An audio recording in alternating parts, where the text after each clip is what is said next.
मैं तो सिर्फ इतना कहना चाहूँगी कि बीजेपी या फिर हमारे पार्टी के कॉर्पोरेटर्स ने, लीडर्स ने हमेशा डेवलपमेंट की बात की है और सिर्फ बात ही नहीं की है तो करके दिखाया है। तो हमारा एजेंडा वही रहेगा कि डेवलपमेंट दिखाओ, लोगों के लिए काम करो। इलीगल हॉकर्स आज बढ़त पे है और उससे आगे बढ़कर मैं कहना चाहूँगी illegal hawkers with fake Aadhaar card. अभी हाल ही में वर्सोवा में अराउंड 20 से ज़्यादा बांग्लादेशी पकड़े गए हैं। तो ये बहुत गंभीर मुद्दा बन जाता है। तो सबसे पहले तो वो हम टारगेट कर रहे हैं और पिछले 1 महीने से हमने इलीगल हॉकर ड्राइव भी शुरू कर दी है। हैट्स ऑफ करना चाहूँगी मुंबई पुलिस को, क्योंकि हमारा एक ऐसा शहर है जो आज तक लड़कियों के लिए सेफ माना जाता है। 3 बजे रिक्शा पकड़ के आओ या 4 बजे टैक्सी पकड़ के आओ, we are going to be safe. Of course incidents होते हैं, बट मुंबई पुलिस बखूबी से अपना काम करती है। अभी भी पानी एक ऐसी समस्या है जो मुश्किल क्रिएट करती है। अगर आप खासकर कुछ ऐसे मेट्रोपॉलिटन जो जैसी बिल्डिंग्स है वहां की बात करें, तो क्या पानी को लेकर आने वाले वक्त में कुछ स्ट्रैटेजी प्लान की गई है जिससे इस प्रेशर को कम किया जा सके? जी, 2 प्रकार की स्ट्रैटेजीज है। एक तो एसटीपी प्लांटेशंस जो हमारे चीफ मिनिस्टर ने इलेक्शन के दौरान ही अनाउंस कर दिया था। ताज्जुब की बात यह है कि अभी तक जो ब्रिटिश काल का एसटीपी प्लांटेशन है वो हम यूज करते आ रहे हैं, which I fail to understand why. But हमने टेक्नोलॉजी ड्रिवन एक एसटीपी प्लांटेशन इंट्रोड्यूस किया है जिसके तहत हमारा जो सीवेज वाटर है वो ऑलरेडी रिसाइकल होके समंदर में जाएगा। तो जो वाटर हम कंज्यूम करेंगे वो बहुत तहत तक रिसाइकल होके आएगा और जो पानी में गंदगी जा रही है वो भी टेकन केयर हो जाएगी इसके वजह से। और जो स्टेंच आती है आप देखोगे वर्सोवा जू में, it's because of this drainage water that's going in.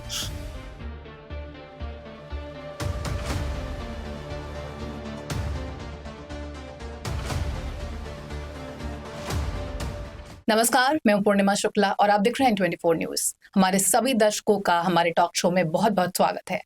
जैसा कि आप सभी जानते हैं, बीएमसी इलेक्शंस हो चुके हैं। लंबा इंतजार रहा बीएमसी इलेक्शन का और इलेक्शन के बाद बीजेपी ने जीत दर्ज की। बीजेपी के कैंडिडेट्स ने बहुत अच्छे से परफॉर्म किया और बहुत सारे ऐसे चेहरे हैं जिन चेहरों की चर्चा काफी चल रही थी। कुछ युवा ऐसे चेहरे थे जिनके नाम को लेकर थोड़े बहुत बातें भी हो रही थी कि क्या वो जीत दर्ज कर पाएंगे, क्योंकि वो चेहरे कुछ इस हद तक नए थे, युवा थे कि जिनको देखकर कभी कभी जो वोटर्स थे वो भी कॉन्फिडेंस में नहीं आते थे।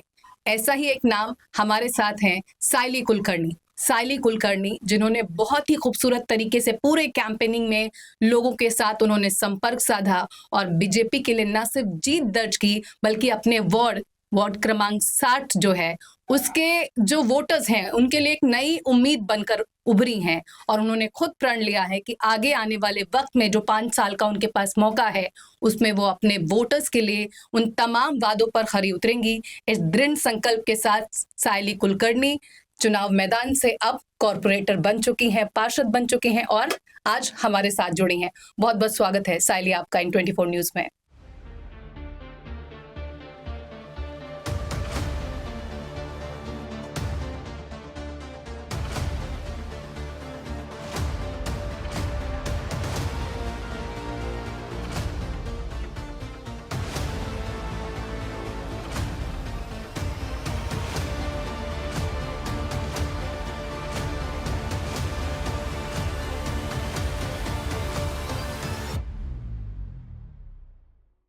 धन्यवाद। पॉलिटिक्स में पहले तो आपको हम ये चाहेंगे हमारे तमाम दर्शकों की तरफ से, क्योंकि बहुत सारे जब हमने ये पॉलिटिकल पूरा जर्नी कवर की बहुत सारे मैसेजेस आते थे, उसमें जीत के बाद भी बहुत सारे हमारे इस एरिया के लोगों ने आपको जीत की बधाई दी, वो हम आप तक कन्वे करना चाहते हैं। आपको बहुत बहुत बधाई हो इस जीत की। अगर हम यहाँ पर बात करें कितना चैलेंजिंग रहा ये सफर बतौर कैंडिडेट सिलेक्ट होने से लेकर जीत दर्ज करने तक?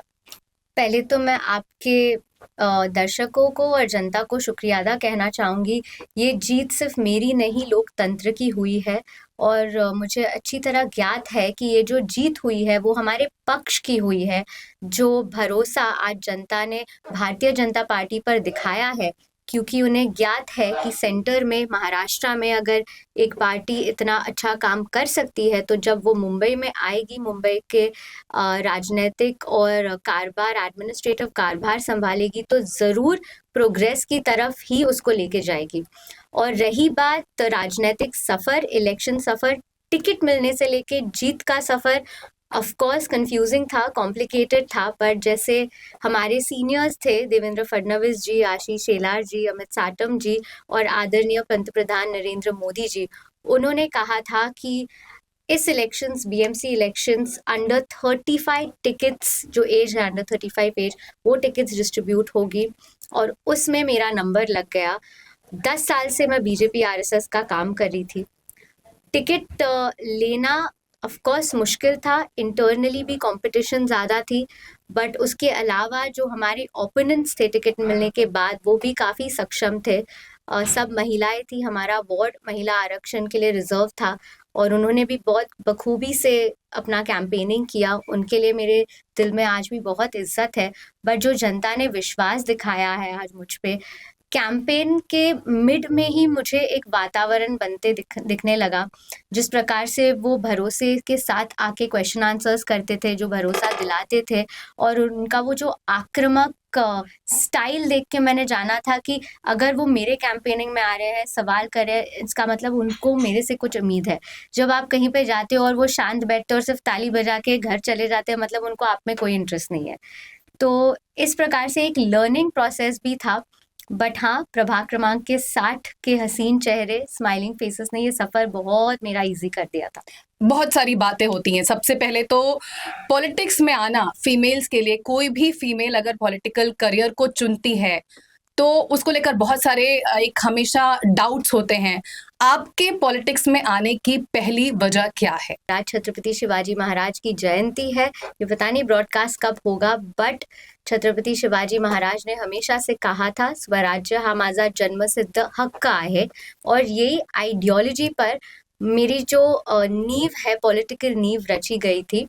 आरएसएस बीजेपी का परिवार है। पापा 40 साल से आरएसएस से जुड़े हुए हैं, बीजेपी से जुड़े हुए हैं।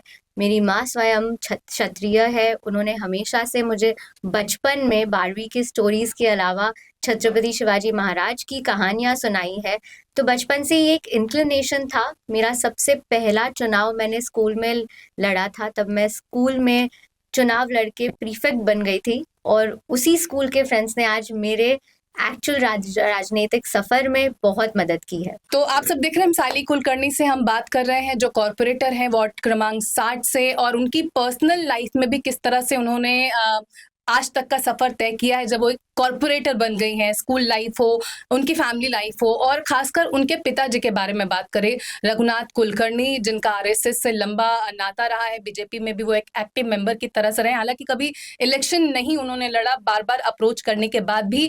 अगर साइली कुलकर्णी से ये समझना हो कि रघुनाथ कुलकर्णी जो उनके पिता हैं, उनका क्या योगदान है और किस तरह से पॉलिटिक्स में जब आप आई हैं, उसके पीछे ये पूरा घर का माहौल किस तरह से एक अहम रोल प्ले करता है, क्या कहेंगे आप? जी, ना सिर्फ मेरे पिताजी पर मेरी माताजी भी, दोनों ने बहुत सपोर्ट किया है। बचपन से ही मुझे आई थिंक जो एलिक्यूशंस होते थे स्कूल में, कॉम्पिटिशन्स होते थे, उसके लिए बहुत प्रोत्साहन देते थे। सिर्फ पढ़ाई न करते हुए मुझे एक्स्ट्रा करिकुलर हॉबीज़ में भी एक्सप्लोर करने दिया खुद को, और इसीलिए एक फ्रीडम जो बोलते हैं घर पे, जो एक फ्रीडम मिलता है, उसकी वजह से मैं अपना रास्ता चुन पाई। जी। और बहुत लिबरल थॉट प्रोसेस के साथ है वो। और उनका ये जो एक सोशल इंक्लिनेशन हमेशा से था राष्ट्र के लिए, भाजपा के लिए, वो मैंने देखा और वो मैंने अडॉप्ट किया, क्योंकि बचपन से ही एक मैं पॉलिटिकल नहीं पर एक सोशल माहौल घर में मैंने देखा है। तो वो एक नेचुरली आ जाता है कि ठीक है, बड़ा होके कामकाज तो चलता रहता है, प्रोफेशनली पैसे कमाने हैं, आगे बढ़ना है, नाम कमाना है, बट एक जो सोशल एस्पेक्ट है कि अपने राष्ट्र को कुछ वापस देना है, वो भाव मेरे पेरेंट्स ने बहुत ज़्यादा इनकलकेट किया मुझ में। अच्छा, भाषा को लेकर बात चलती हमेशा मुंबई के अंदर, महाराष्ट्र मराठी भाषा को लेकर, हिंदी भाषा को लेकर, क्या घर में कभी, चूंकि वो आरएसएस से थे, कभी ऐसे चैलेंजेस की बातें हुई कि लोग किस तरह से सोचते हैं? क्योंकि हम पॉलिटिशियंस के जरिए ये बातें बहुत सुनते हैं, क्या ये डिफरेंसेस वाकई लोगों के बीच में मौजूद हैं? ये अभी जो इस मुद्दे को उठाते हैं, आपको शायद उनसे ये सवाल करना पड़ेगा, बट पिताजी हो, माँ हो या फिर हमारा पक्ष हो, उन्होंने हमेशा कहा है भाषा नहीं, भाव देखिए और भाव से काम कीजिए लोगों के लिए, तभी आप आगे बढ़ पाओगे लाइफ में। एक सवाल, जैसे कि आपने जो बातें बताई, मेरा सवाल ये है कि आपने जीत दर्ज की 6,000 मतों से, यहाँ पर 4,500 4,500 जी। वोट। अब यहाँ पर सवाल ये है कि जीत का फैक्टर क्या मानती हैं? सयाली का काम, सायली कुलकर्णी किस तरह से काम करती हैं, लोगों से मिली, बीजेपी वेव, या फिर ऑपोजिशन जिनका शिवसेना के प्रति जो नाराजगी थी लोगों में इतने सालों से बीएमसी के कामों को लेकर, तो एक्चुअल में इन तीनों फैक्टर में से किसने ज्यादा वाइटल रोल प्ले किया है आपकी इस जीत में? जी, इसमें सायली कुलकर्णी नाम तो आप हटा ही दीजिए। पहले तो भाजपा का नाम उधर ही काफी हो जाता है, जो एक भरोसा लोगों के मन में भाजपा के लिए है।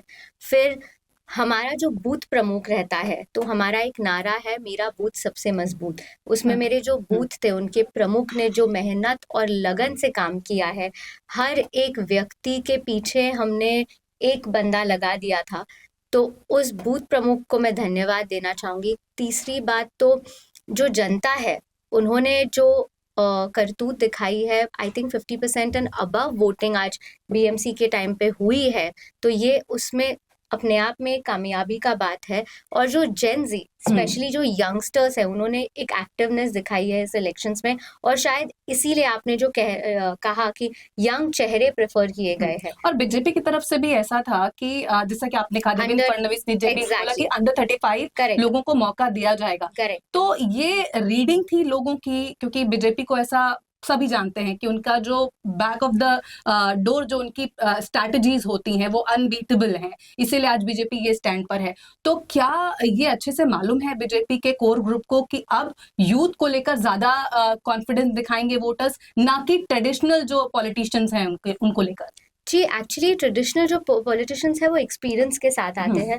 वो भी बहुत इंपॉर्टेंट होता है पॉलिटिकल मूवमेंट में। जो भी पार्टी जीतती है, वो सिर्फ एक यंग या ओल्ड की वजह से नहीं, पर एक्सपीरियंस मीट्स फ्रेश फेस, उसकी वजह से जीतती है। और एक फ्रेश एनर्जी युवा लाते हैं, इसीलिए बीजेपी ने उन पे भरोसा दिखाया। और थर्ड चीज मतलब ग्रूमिंग, अगर हम इस एज से ग्रूम होना चालू हो गए, तो I think with in the next 15-20 years, जब अपने देश के लिए एक इम्पोर्टेंट पोजीशन पे हमें स्ट्रेंथ मजबूत हो यस इम्पोर्टेंट काम करना है अपने देश के लिए 15-20 साल बाद, तो ग्रूमिंग हमारी अभी से शुरू हो जाती है।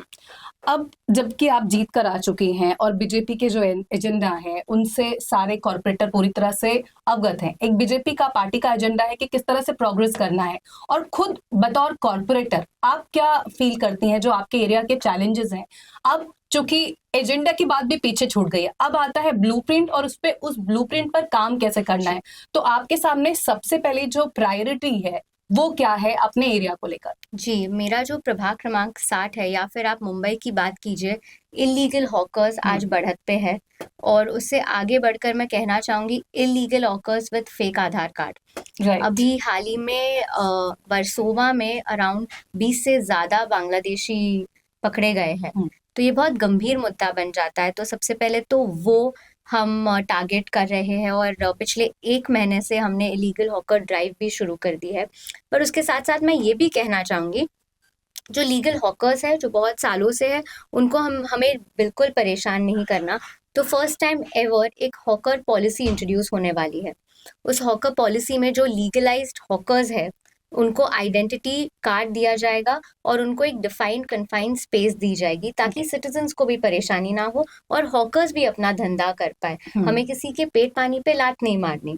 उसके अलावा जो इंफ्रास्ट्रक्चर की बात है, जो ऑलरेडी हमने काम शुरू कर दिया है, अपने कोस्टल हाईवेज हो, या फिर हमारे फ्लाईओवर्स हो, या फिर जो रास्ते सेंट्रल एजेंसीज के तहत बनते हैं, उस पे हमने काम चालू कर दिया है। एक high and infrastructure with proper use of technology, ये हमारे एजेंडा पे भी था, और हमने अभी शुरू भी कर दिया है। कल हमारी के वेस्ट वार्ड की मीटिंग हुई, तब हमने जो देखा, जो अपना जुहू से लेके वर्सोवा का था सी लिंक है, वो ऑलमोस्ट आई थिंक रेडी हो रहा है, and with in the next elections, chief minister elections, वो रेडी भी हो जाएगा।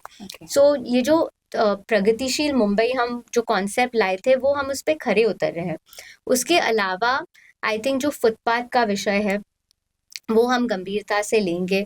उसके अलावा जो एक अपग्रेडेड लाइफस्टाइल जो हर एक मुंबईकर को आज चाहिए, आई अग्री कि मुंबई एक ऐसा कमर्शियल शहर है जिसको सपनों का शहर बोलते हैं। लोग आते हैं, पॉपुलेशन बढ़ रहा है और इसकी वजह से बहुत ज़्यादा प्रॉब्लम्स हो रही है, बट हम डीकंजेस्ट करने के लिए इंफ्रास्ट्रक्चर का यूज़ कर रहे हैं। उसके अलावा नायना जो नवी मुंबई का न्यू सिटी बन रहा है, वहाँ पे हमारा जो इंटरनेशनल एयरपोर्ट अभी बना है, तो उसके वजह से डीकंजेस्ट होने वाला है अपना पॉपुलेशन, आईटी सिटी वहाँ पे बन रही है। तो बहुत सी चीज़ें हैं और ओवर द इयर्स आप डिफरेंस देखोगे।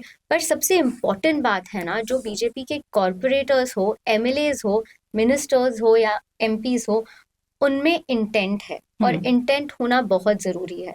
अगर आपके पास इंटेंशन नहीं है तो कभी काम होगा नहीं, तो वो सबसे बड़ा डिफरेंस है। ये इंटेंशन, ये इंटेंट डिलीवर करने में आपको ड्यूरिंग द कैंपेनिंग को इशू आया? क्योंकि जैसा आपके पर्सनालिटी को लेकर अक्सर ये बातें होती थी, हमने बहुत सारी जगहों पे ये चर्चा सुनी कि आपको देखकर लोगों को कॉन्फिडेंस नहीं आता था कि ये बच्ची सी है, क्या करेगी। तो ये चैलेंज कितना बड़ा था लोगों को कन्विंस करना कि I am capable to do this, जी, और किस तरह से आपने उसको हैंडल किया? तो मुझे मिक्स रिएक्शन आते थे। पहले तो लोग बोलते थे we are welcoming young face, आप में एनर्जी होगी। आप बीएमसी का काम तो मीटर, गटर और वाटर का काम होता है, तो उसके लिए कोई स्फूर्ति से काम करे वही उनको पसंद है। बट एक ऐसा भी एंगल था कि अरे ये कर पाएगी कि नहीं, बट जब वो मेरे साथ बात करते थे, जब वो मेरा एक्सपीरियंस जानते थे, तो उन्हें कॉन्फिडेंस आता था, अरे इसके पास तो 10 साल का एक्सपीरियंस है और वो बोल रही है, वो सेंसिबल बोल रही है। एंड मोर ओवर प्रभाग क्रमांक 60 में ऐसा हो गया कि उनको लगने लगा कि she is talking our language, तो इसीलिए वो बहुत बड़ा डिफरेंस हुआ मेरे लिए। इनफैक्ट मेरा शायद इसीलिए आप बोलते हैं कि धीरे धीरे gradually I started having confidence कि ये लोग मेरे हैं और जिस तरह से मैं समझाने की कोशिश कर रही हूँ बातें ये समझ रहे हैं। Absolutely, absolutely, more than anything मैं इन लोगों की हूँ। सो ये तो फर्स्ट डे पे ही मेरे क्लियर हो गया था कि now my life is for public and जितनी भी जनसेवा हो सकती है 5 साल में, और उसके बाद पद रहे ना रहे, हम जनसेवा तो करेंगे, क्योंकि इसके पहले भी विदाउट इलेक्शंस मैंने काम किया है लोगों के लिए। अच्छा, यहाँ पर आपने जैसे बताया, आपका प्रोफाइल देखेंगे तो एक ऐसा शख्स जो मीडिया हैंडल करता है, आज मीडिया उसके पीछे भागती है कि ये जानने के लिए how you represent your ward, कैसा लगता है? ये सर्वप्रथम तो मैं मीडिया के बारे में बताना चाहूँगी कि मीडिया कोई भी पॉलिटिशियन का, कोई भी पार्टी का इमेज बिगाड़ सकता है या सुधार सकता है, तो ये सबसे बड़ा वेपन हो जाता है।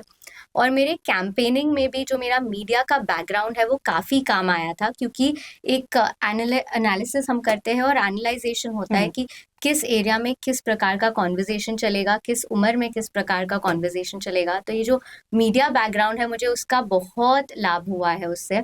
और मीडिया भाग रही नहीं है कुछ मेरे पीछे, आई थिंक इट्स जस्ट प्यार है लोगों का, और मीडिया का प्यार है। आई थिंक मीडिया को भी पसंद है जो कैमरा फेसिंग हो, जो अच्छे से बोल पाए, और हमें भी मीडिया पसंद है अगर हमारा पॉइंट लोगों तक पहुंचे, हमारा सेवा भाव लोगों तक और वो आप बखूबी लोगों तक पहुंचा पाई हैं और वो रिजल्ट बताता है। यहाँ पर जैसे हमने एरिया की बात की, तो आपका जो एरिया है वो अल्टीमेटली ब्लेस्ड माना जाता है, क्योंकि एजुकेशन के लेवल से जाएंगे तो एजुकेटेड लोग हैं। जो चैलेंजेस है कंपैरेटिवली अदर एरियाज के थोड़े कम है।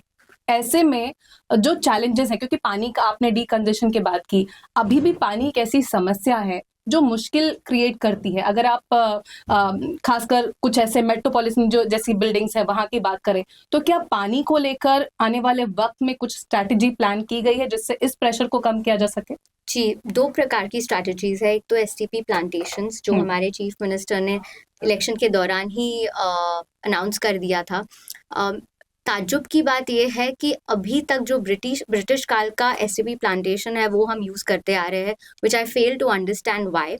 बट हमने टेक्नोलॉजी ड्रिवन एक एसटीपी प्लांटेशन इंट्रोड्यूस किया है, जिसके तहत हमारा जो सीवेज वाटर है वो ऑलरेडी रिसाइकिल होके समंदर में जाएगा। तो जो वाटर हम कंज्यूम करेंगे वो बहुत तहत तक रिसाइकिल होके आएगा, और जो पानी में गंदगी जा रही है वो भी टेकन केयर हो जाएगी इसके वजह से। और जो स्टेंच आती है, आप देखोगे वर्सोवा जुहू में, it's because of this drainage water that's going in. तो उस पर हमने काम शुरू किया है। सेकेंडली, जो पंपिंग स्टेशंस है और जो प्रेशर है पानी का, हमारा ये एफर्ट रहेगा आने वाले 5 साल में, अभी 4 years 8 months if I can tell you, हर कोई बिल्डिंग मुंबई की सेम प्रेशर पे पानी रिसीव करेगी। तो हम एक टेक्नोलॉजी ड्रिवन कॉन्सेप्ट इंट्रोड्यूस करना चाहते हैं। I think over the few months वो हो जाएगा। अभी तो रीडेवलपमेंट में ऑलमोस्ट पूरी मुंबई जा रही है, तो उसमें तो वो सोल्यूशन तो टेकन केयर हो ही जाएगा। बट हम अपने ओर से भी प्रयत्न करेंगे, जो पुरानी बिल्डिंग्स में भी एक पानी प्रेशर का जो प्रॉब्लम है ना, पंप्स का जो प्रॉब्लम है, वो हम टेक्नोलॉजी ड्रिवन मशीनरी से रिजॉल्व करें। क्या ये इस पैटर्न पे, जैसे हम दुबई वगैरह की बात देखते हैं जहां पर पानी का जो अभी मुंबई की बात करें तो मोस्टली लेक पे डिपेंडेंसी है या फिर जो सॉल्टी वाटर है समुद्र का, क्या भविष्य में हम ऐसा भी सोच सकते हैं या उम्मीद कर सकते हैं आने वाले वक्त में मुंबई में भी उसी लेवल पे जैसे दुबई वगैरह में सॉल्टी वाटर को कन्वर्ट किया जाता है, क्या यहाँ पर भी उसको लेकर बात चल रही है या काम हो सकता है, ऐसी उम्मीद की जा सकती है? जी, फर्स्ट ऑफ ऑल तो अच्छा है आपने ये सवाल पूछा। हमारे लीडर्स ने तो पहले ही क्लियर कर दिया है कि मुंबई को शंघाई या दुबई नहीं बनाना, मुंबई ही रहने देना है। और पूरा ग्लोब फिर बोलेगा कि हमें मुंबई की तरह बनना है। और जो रही बात पानी की, इसीलिए हमने एसटीपी प्लांटेशंस का टेक्नोलॉजी इंट्रोड्यूस करवाया है कि बेस्ट वाटर यूसेज वो कहीं कहीं से भी हो, जो होगा वो एसटीपी प्लांटेशंस के थ्रू होगा। ओके, वन मोर थिंग, हम पॉलिटिक्स की बात करते हैं, पॉलिटिक्स में बहुत सारे चैलेंजेस हैं। जो यंग फेसेस हैं वो आते हैं, उनसे जो उम्मीद होती है वो अलग होती है। हमने इस बार देखा बहुत सारे चेहरे हैं जो युवा चेहरे बनकर आए हैं। ऐसे में एक ट्रेडिशनल पॉलिटिक्स से हटकर आपको क्या लगता है कि क्या चेंजेस होने चाहिए बतौर पॉलिटिशियन, बतौर न्यू कैंडिडेट या बतौर न्यू फेस, जो एक सिनेरियो बना है, थॉट प्रोसेस बना है पॉलिटिक्स को लेकर, क्योंकि बहुत सारे लोग बहुत अच्छी फीलिंग नहीं रखते हैं, उनको कैसे एक नेगेटिविटी होती है, तो उसको दूर करने के लिए आई थिंक आपके हिसाब से क्या होना चाहिए जिससे लोगों में एक पॉजिटिव मैसेज जाए पॉलिटिशियंस को लेकर? नहीं, जिस चीज के लिए हमें वोट किया गया है, इंफ्रास्ट्रक्चर, रोड, ऑर्नामेंट्स, आपका फुटपाथ, वाटर मीटर, गटर, उसके लिए तो हम काम करेंगे। बट उसके अलावा एक सोशल लेवल पे हम एक मूवमेंट शुरू कर सकते हैं, और शुरू करनी भी चाहिए। लाइक मेरे दिमाग में है, या फिर मैंने बहुत टाइम से इस टॉपिक पे काम किया है, वो है मेंटल हेल्थ अवेयरनेस। सो एक बात होती है पॉलिटिकल, एक बात होती है सोशल, और एक बात होती है प्रैक्टिकलिटी। और प्रैक्टिकलिटी में तो आजकल जेन जी हो, जेन अल्फा हो, वो तो सबसे आगे है। वो इमोशंस के साथ ज्यादा सोचते नहीं है। That's I think a very smart way to go about. But उसके साथ साथ एक मेंटल हेल्थ अवेयरनेस बहुत इंपॉर्टेंट मुद्दा बन जाता है, क्योंकि हर कोई एस्पेक्ट में इसको कोई सीरियसली नहीं लेता। बुखार आता है तो हम जाते हैं डॉक्टर के पास, पर वो जब तक हम क्लिनिकल डिप्रेशन तक पहुंच जाते हैं, कोई इस बात को सीरियस नहीं लेता। तो आपके प्लेटफॉर्म के तहत मैं अपील करना चाहूंगी कि इतना पावन महीना चालू हुआ है, इस चीज पर हम ध्यान दें। बीएमसी के लेवल पे भी मैं रिक्वेस्ट करूंगी सबसे कि एक मुहिम शुरू हो जाए कि हर एक बच्चे को पता होना चाहिए कि वो किस फेज से गुजर रहा है और वो क्या महसूस कर रहा है, और वो ओपननेस होनी चाहिए बात करने में। क्योंकि वो अंदर घुट घुट के अंदर रख रख के इंसान फिर एक नेगेटिव स्फीयर में चला जाता है या फिर सुसाइडल बन जाता है। Right, that's something that's very important. और ये चैलेंजेस को पहचानना, समझना, अगर एक रिप्रेजेंटेटिव आके बोलता है, ऑब्वियस सी बात है एक पॉजिटिव मैसेज आएगा। हमने पॉलिटिक्स में मुंबई में देखा, आपने एआईएम आईएम के कैंडिडेट सहर शेख को सुना होगा, बहुत सारे चेहरे यहाँ पर जीत के आए। हमेशा पॉलिटिक्स में बात हेट स्पीच की होती है, नेगेटिव स्टेटमेंट्स की होती है। आपने सहर शेख का स्टेटमेंट सुना, मैं इसलिए पूछूं क्योंकि आप भी एक स्टाइल ऑफ पॉलिटिक्स रिप्रेजेंट कर रही हैं। एक तरीका सहर शेख का था, आपको क्या लगता है आज के जॉनर में, आज के समय में सहर शेख का इस तरह से रिएक्शन कितना सही था? और उसके बाद जो पूरा एक मोमेंट क्रिएट हो गया, उसको किस तरह से दिखती मीडिया में, जिस तरह से हाइप बनी उसको?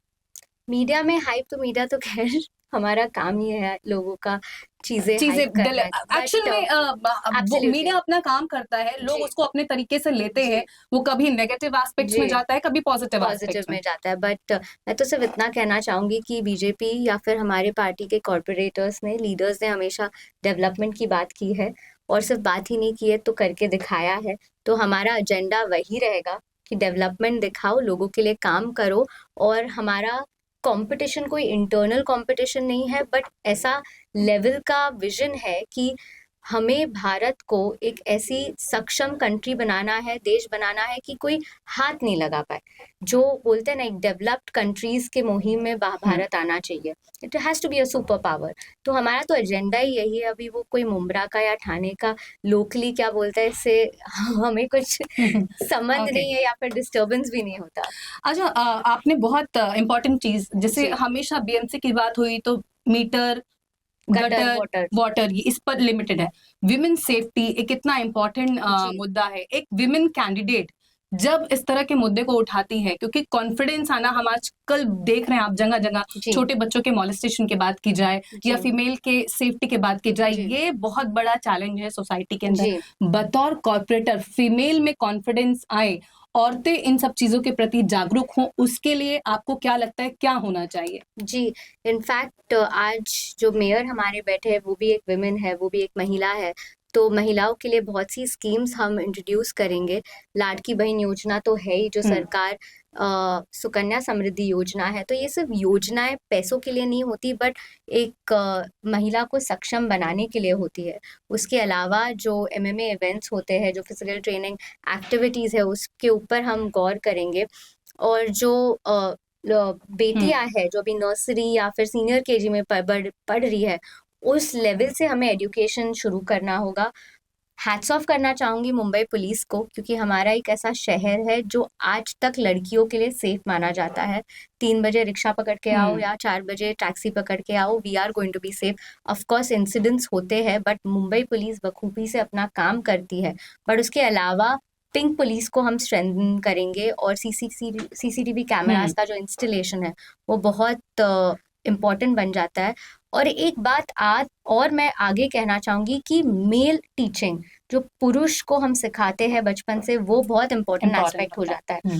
महिला तो अपना सुरक्षण करेगी और रक्षण करना चाहेगी, बट जो हम लोगों को, बॉयज को सिखा रहे हैं, वो बहुत इंपॉर्टेंट हो जाता है कि उनकी ट्रेनिंग हम कैसे कर रहे हैं। तो इस पर मैं मेयर साहिबा से भी बात करूंगी कि गौर दिया जाए कि जो बचपन से हम बॉयज को सिखा रहे हैं, महिलाओं को तो हमने सक्षम बना दिया, बट उस सक्षम महिला को हैंडल कैसे करें, वो हम आज पुरुष को सिखाना चाहिए। बिल्कुल, और ये बहुत अहम बात है जिसको दर्शक भी हमारे कोरिलेट करेंगे इससे।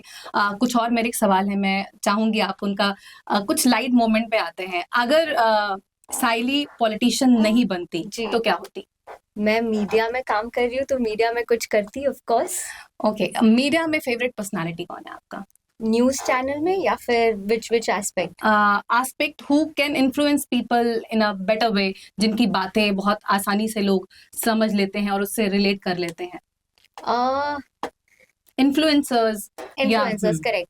हमारी सुषमा स्वराज जी थे, वो लेडी है, महिला है, और उनका बात करने का एक अंदाज था, और वो जो कहती थी वो करके दिखाती थी। सो उनका एक इंस्पिरेशन भी मेरे लिए रह चुकी है। प्रमोद महाजन जी थे, जो अगेन बहुत लाइट मोमेंट्स क्रिएट करते थे, but at the same time अपनी बात बोल देते थे। और हृदय सम्राट बाला साहेब ठाकरे जी। करंट समय में साइली का favourite politician, in the sense जिनसे आप इंस्पायर होती हैं महाराष्ट्र के अंदर और नेशनल लेवल पे अगर बात करें प्लेटफॉर्म पे? तो ये तो बहुत कंट्रोवर्शियल हो जाएगा, बट सभी leaders, of course Modi ji हमारे जो पंत प्रधान है, हमारे लिए एक इंस्पिरेशन है, मिसाल बन चुके हैं। Not only in the political space, उन्होंने जो अपनी आइडेंटिटी क्रिएट की है बतौर पॉलिटिशियन एंड बतौर ग्लोबल लीडर, वो मेरे लिए सबसे इंटरेस्टिंग फैक्टर होता है कि उन्होंने अपना पर्सनालिटी सिर्फ इंडिया तक सीमित नहीं रखा है, बड़े ग्लोबल फिनोमेना बना दिया है। और उसके वजह से हमारा देश जो एक इमेज लोगों में बनती जा रही है। कल फ्रांस के जो I think prime minister, president, वो आके जॉगिंग कर रहे हैं मैक्रून मरीन ड्राइव पे। So that is something which you never seen before. तो इसके लिए मेरे लिए वो बहुत इंटरेस्टिंग एग्जाम्पल बनाते हैं। और प्लस जो PPP मॉडल वो लाए हैं, पब्लिक प्राइवेट पार्टनरशिप, बहुत इंटरेस्टिंग चीज है, और उसके वजह से आई थिंक इंडिया में काफी डेवलपमेंट भी हुई है। ओके, अगर हर कोई भी राह चुनता है, उसके टॉप पर पहुंचने की चाहत होती है। अगर कोई बिजनेसमैन है, वो CEO बनना, कोई कुछ भी कर रहा है, उसका कंपनी को टॉप पोजीशन पे ले जाना चाहता है। पॉलिटिशियंस होते हैं तो उनकी होते PM, CM, कॉर्पोरेटर से तो ऐसे में आप खुद को कहाँ देखते हैं जब आप अपने लाइफ के पिनाकल पे पहुंचे, तो where you want to see yourself? That's पहले तो मैं अपना वार्ड संभाल लूँ टू बिगिन विथ, और अगर वार्ड संभाल पाई तो मुझे कुछ ऐसा करना है अपने देश के लिए और अपने सिटीजन्स के लिए, जो पॉलिटिक्स के साथ साथ एक सोशल एस्पेक्ट को भी टच करता हो। वो मिनिस्टर बन के हो, या फिर वो एक साधारण लीडर बन के हो, या फिर साधारण कार्यकर्ता बन के हो, but something which is unique. सिर्फ पॉलिटिकल एस्पेक्ट तक मुझे मेरा जीवन सीमित नहीं रखना, तो एक ग्लोबल वे में मुझे देखना है कि मैं क्या क्या एक्सप्लोर कर सकती हूँ, क्योंकि मुझे लगता है कि मुझ में वो क्षमता है। और भारत में भी आज यंगस्टर्स को प्रमोट इसीलिए किया जा रहा है कि एक इंटरनेशनल लेवल पे जो कॉन्वर्जेशंस होते हैं उसके लिए ग्रूम किया जा सके। आप यहाँ पर जैसे चैलेंजेस की बात है, ये बहुत खूबसूरत है समझना। जैसे मैंने आपसे बात भी की थी, तो आपका कहना ये कि मैं अपने आसपास के जो वार्ड्स हैं उनके भी जो कॉर्पोरेटर्स हैं उनको मिलके हम बैठ के एक प्रो प्लानिंग करेंगे, जिससे आने वाले वक्त में एक कंबाइंड एफर्ट लेके सॉल्यूशंस निकाले जा सके। क्या वाकई ये पॉसिबल है और आप लोग ऐसा करने की सोच रहे हैं? एब्सोल्युटली, और ये पॉसिबल मतलब ये एग्जाम्पल्स तो पहले भी हम कर चुके हैं। प्रभाग समिति जो लगती है हर महीने, आई थिंक 2 बार लगती है या 1 बार अभी तक हमारी शुरू नहीं हुई है। तो उसमें जो के वेस्ट वार्ड है वहाँ पे आई थिंक 13 नगर सेवक है, 13 एक प्लेटफॉर्म पे आते हैं, और तभी कोई किसी पार्टी का नहीं होता, कोई किसी धर्म का नहीं होता, वो सिर्फ सिटीजन्स के डेवलपमेंट की बात करते हैं। और बीएमसी होती है, कॉर्पोरेटर्स होते हैं, पुलिस होती है, ट्रैफिक पुलिस होती है, और एक कलेक्टिव डिसीजन मेकिंग पावर जो होती है उस प्रभाग समिति में होती है। तो वो ऑलरेडी हो रहा है, बट हाँ उसके अलावा क्या हम पर्सनली बैठ के कोशिश करना चाहेंगे? जी ज़रूर। इनफैक्ट हमारे जो भाजपा के कॉर्पोरेटर्स हैं वो ऑलरेडी एक दूसरे के साथ बात करके साथ में काम करते हैं, बट ऑफ कोर्स जो शिवसेना है, कांग्रेस है, वी इनवाइट देम, हम एक साथ इस एरिया के लिए कुछ कर पाए, that will be an achievement in itself. Nice and very impressive also. आपका जो वार्ड है वहां पर आप जैसे नॉर्मली हम जाएंगे, क्लस्टर्ड एरिया है, वहां के डिमांड्स अलग होते हैं, वहां के चैलेंजेस अलग हैं। जैसा कि हमने पहले बोला, आपका एरिया कंपैरेटिवली ब्लेस्ड है। ऐसे में वो क्या वहाँ के जो चैलेंजेस हैं, वहाँ के जो डिमांड्स हैं, वो नॉर्मली थोड़े अलग होते हैं? जैसे हमने सुना ब्यूटिफिकेशन की बात होती है, कंस्ट्रक्शन साइट्स की वजह से वॉक करने में लोगों को परेशानी है। क्या ऐसी बातें भी आप तक पहुंचती हैं, और अगर आती हैं तो उसका किस तरह से समाधान निकालने की कोशिश चल रही है? एब्सोल्युटली, जैसे आपने कहा कि एक प्रकार से एरिया ब्लेस्ड है, बट हाँ इलीगल हॉकर्स का बहुत बड़ा इशू है हमारे एरिया में। फिर व्हीकल्स, जो ट्रांसपोर्टेशन व्हीकल्स पार्क्ड होते हैं रास्ते पे, वो बहुत बड़ा इशू है, और ट्रैफिक, और इस पे हम काम कर रहे हैं। इनफैक्ट हमने कल ही हमारी जो मीटिंग हुई उसमें हमने एक जॉइंट कलेक्टिव एक्सपेरिमेंट्स करने शुरू कर दिए कि लेट्स ट्राई कि किस प्रकार क्या होगा।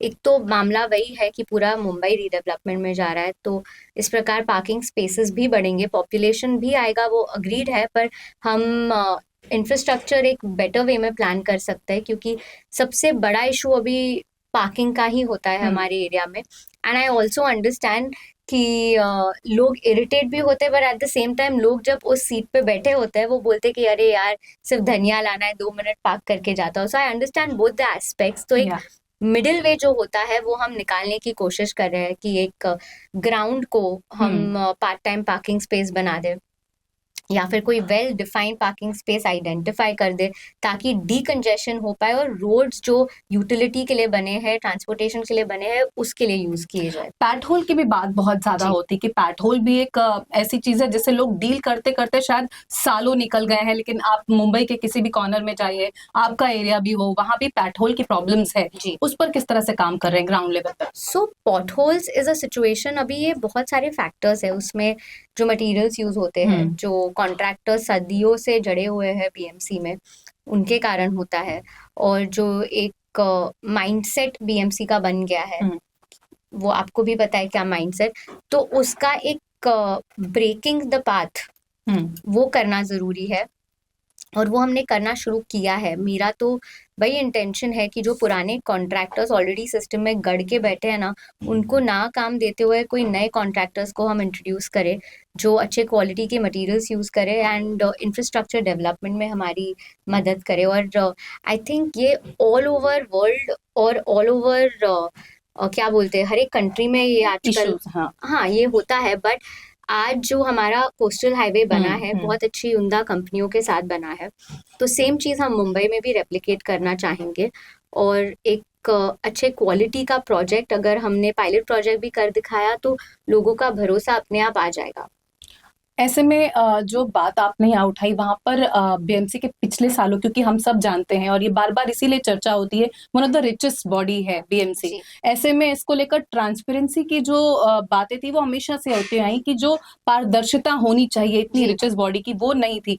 क्या बीजेपी जो खुद ये सवाल उठाती आई है अब तक कि पारदर्शिता की कमी है शिवसेना के कार्यकाल में, क्या बीजेपी उसको दूर कर पाएगी? और बतौर कॉर्पोरेटर आप क्या सोचती हैं किस तरह से ज्यादा ट्रांसपेरेंट लेवल पे काम किया जा सकता है जिससे लोगों को कम से कम बेसिक लेवल पर भरोसा आए?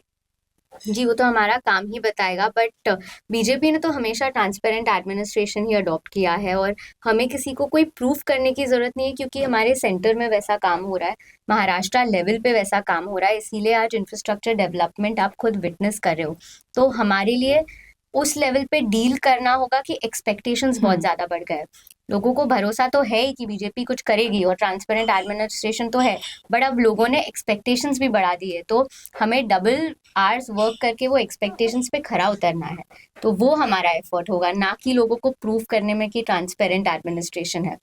ठीक है, समय के साथ काम के साथ चीजें साफ होंगी। अच्छा, ड्यूरिंग द इलेक्शंस बहुत इंटरेस्टिंग बातें चल रही थी, बहुत कुछ हुआ अप एंड डाउन। एक बात जो बार बार लोगों का आई बॉल कैच कर रही थी वो थी कोलिशन, जो कोलैबोरेशन हो रहे थे विद इन द पार्टी। कहीं पर उद्धव ठाकरे जी की शिवसेना बीजेपी के साथ है, कहीं एकनाथ शिंदे जी की शिवसेना एंटी बीजेपी उनके अगेंस्ट खड़ी हुई है, एआईएम की कोलिशन की बात आई कि बीजेपी के साथ गठबंधन हो रहा है, कांग्रेस की। तो ये जो खिचड़ी पक रही थी, क्या इसका इफेक्ट आप लोग जब लोगों से मिलते थे नहीं पड़ रहा? क्योंकि लोग कंफ्यूज थे और उनको लग रहा था कि हम किस विचारधारा के साथ हैं, किस पार्टी में अलाई कर रहे हैं, तो लोगों में ये कंफ्यूजन बहुत था और शायद कहीं ना कहीं लोग इसको लेकर थोड़े नाराज भी थे। आपको क्या ये नाराजगी झेलनी पड़ी अपने वार्ड में, और खुद बतौर कैंडिडेट आप कैसे देखती थी इसको? अनफॉर्चुनेटली या फॉर्चुनेटली ये तो मुझे झेलना ही नहीं पड़ा, क्योंकि हमारे लिए बीजेपी ये नाम ही काफी हो जाता था। तो कोएलिशन में, अलायंसेस में ऑफ कोर्स हमारे बहुत इंपॉर्टेंट लोग जुड़े हुए थे, आरपीआई शिवसेना, एकनाथ जी की शिवसेना जो जुड़ी हुई थी, बहुत इंपॉर्टेंट एस्पेक्ट है। बट हमारे लिए बीजेपी की जो आइडियोलॉजी थी वो विनिंग फैक्टर था। उसके अलावा बहुत सारी चीजें होती है हर एक प्रभाग में, हर एक एरिया में, इक्वेशंस बहुत सारे होते हैं, कैलकुलेशंस बहुत सारे होते हैं, but at the end of the day हमारे पार्टी मीटिंग्स में हमें कहा जाता है कि जो लोगों के हित में है वो हम करेंगे। तो उसके लिए अगर हमें किसी और के साथ अलायंस करना पड़े और वो लोगों के हित के लिए हम कर रहे हैं तो हम जरूर आगे बढ़ेंगे, और अगर वो अलायंस लोगों के हित में नहीं है तो हम बिल्कुल नहीं करेंगे। बिल्कुल, बहुत खूबसूरत तरीके से साइली हर बात को टॉस कर देती हैं। ये समझ में आता है कि मीडिया में भी उन्होंने काम किया और बोलने में बहुत एक्सपर्ट है, क्योंकि आप जितने सवाल को रिवर्स में देखिए सबको उन्होंने बहुत बेहतरीन तरीके से टॉस कर दिया है। यहाँ पर मैं चाहूंगी, हम लोग we are just reaching to the end, अपने वार्ड के लोगों से आप क्या मैसेज कहना चाहेंगे और कैसे वो आपसे इजीली कांटेक्ट कर सकते हैं, B it a small problem या फिर कोई ह्यूज अगर इशू हो, कैसे वो आपसे कांटेक्ट करें और क्या कुछ कहना चाहेंगे आप अपने वार्ड के लोगों से? जी, सर्वप्रथम मैं खूब सारा धन्यवाद और शुक्रिया कहना चाहूंगी मेरे वार्ड के लोगों को, जनता को, प्रभाग क्रमांक 60 जिन्होंने मुझ पे इतना ज्यादा भरोसा दिखाया है। और मेरा नंबर एक्चुअली, मैं काफ़ी एक्सेसिबल हूँ, सब मुझे पर्सनली व्हाट्सएप करते हैं, बट उसके अलावा हम कुछ ही दिनों में एक हेल्पलाइन ईमेल आईडी और हेल्पलाइन नंबर जाहिर करने वाले हैं, जो मेरे ऑफिस में कंटिन्यूस 24/7 चलता रहेगा। और उसके अलावा आई थिंक मैं सजेशंस और फीडबैक लेना चाहूँगी। जो काम कर रहे हैं वो तो है ही मेरे कार्यकाल में, जो आपका रास्ते का, फुटपाथ का, इलीगल हॉकर्स का तो मेरा मेन स्ट्रीम काम है, बट एक सजेशन आप लोगों से लेना चाहूंगी कि अपना वार्ड हम यूनिक कैसे बना पाए, जो हट के बीएमसी के कामों से हम क्या कर सकते हैं, उस बात का अगर सजेशन मुझे मिले, मैं पूरी तरह कोशिश करूंगी कि कहीं से फंड्स अरेंज करके या फिर सोशल प्रोजेक्ट्स अरेंज करके वो एक यूनिक चीज़ कर पाओ, क्योंकि 5 साल के बाद ऐसा होना चाहिए कि कुछ ऐसा दिखे वार्ड क्रमांक 60 में जो मुंबई और महाराष्ट्र के लिए इंस्पिरेशन बने कि अच्छा बीएमसी के साथ साथ इन्होंने कुछ हटके अलग करके दिखाया। बिल्कुल, एक नए विजन के साथ, एक नए मिशन के साथ साइली कुलकर्णी आप लोगों के बीच में हैं। आपकी कैंडिडेट थी और अब आपकी अपनी कॉर्पोरेटर हैं। उनका कहना यह है कि उनके जो उन्होंने दिशा तय की है आने वाले समय में खुद के लिए, अपने वार्ड के लिए, वो पूरी कोशिश करेंगे उसको पूरा कर पाएं, और हम उम्मीद भी यही करते हैं आने वाले वक्त में हम फिर से जब भी कुछ नया होता है, जब भी साइली कुलकर्णी कुछ ऐसा करती हैं जो जनता के हित के लिए है, आप तक हम वो पहुंचाते रहेंगे और इनसे भी बातचीत होती रहेगी। बहुत बहुत शुक्रिया हमारे साथ जुड़ने के लिए, तमाम बातचीत के लिए। आप देखते रहें 24 न्यूज़। नमस्कार।